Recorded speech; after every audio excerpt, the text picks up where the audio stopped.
11 सितंबर 2001 का दिन शायद ही कोई भूला होगा। दुनिया का सबसे खतरनाक चरमपंथी हमला इसी दिन हुआ था। आतंकियों ने न्यूयॉर्क में वर्ल्ड ट्रेड सेंटर को अपना निशाना बनाया था। इस हमले में करीब 3000 लोगों की जान चली गई थी।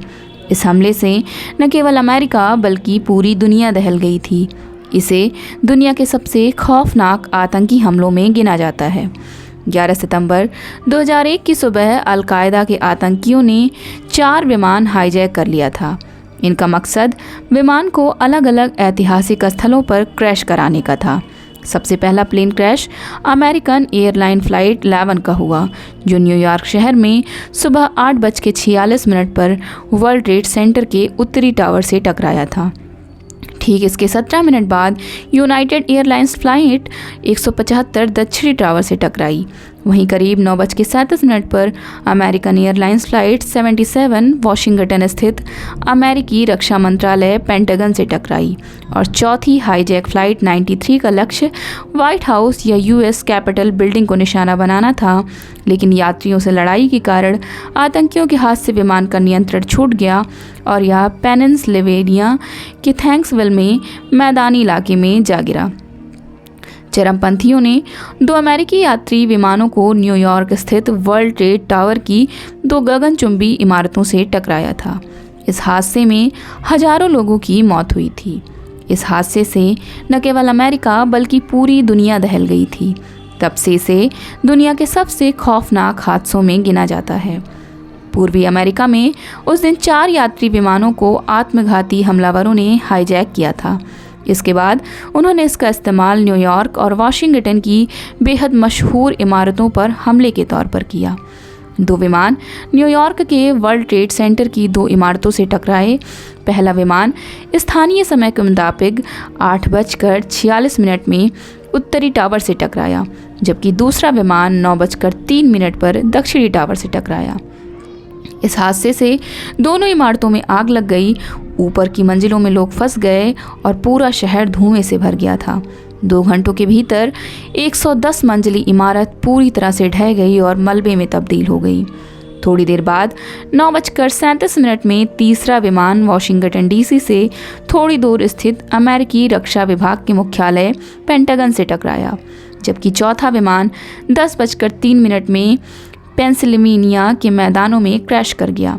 माना जाता है कि इस विमान से चरमपंथी वाशिंगटन डीसी की कैपिटल बिल्डिंग पर हमला करने वाले थे।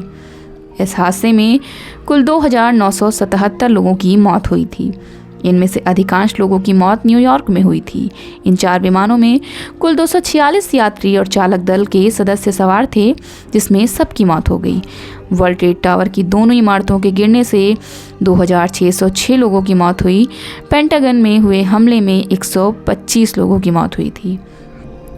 वर्ल्ड ट्रेड टावर से जब पहला विमान टकराया था, तब मोटे अनुमान के मुताबिक इमारत में करीब 17,400 लोग मौजूद थे। उत्तरी टावर में जहां विमान टकराया था, उससे ऊपर मौजूद कोई शख्स जीवित नहीं बचा, जबकि दक्षिणी टावर में जहां विमान टकराया, उससे ऊपर की मंजिलों में केवल 18 लोग जीवित बचे। मारे गए लोगों में 77 देशों के नागरिक शामिल थे।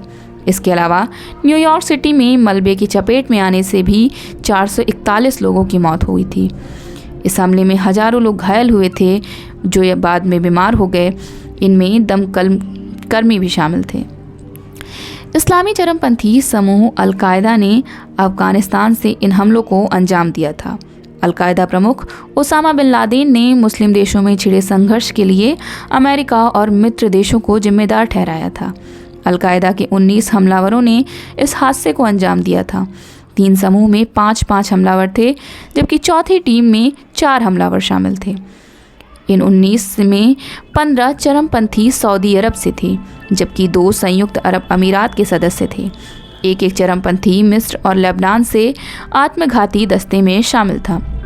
11 सितंबर के हमले के 1 महीने के भीतर तत्कालीन अमेरिकी राष्ट्रपति जॉर्ज डब्ल्यू बुश ने अल-कायदा और ओसामा बिन लादेन को खत्म करने के लिए अफगानिस्तान पर हमला कर दिया।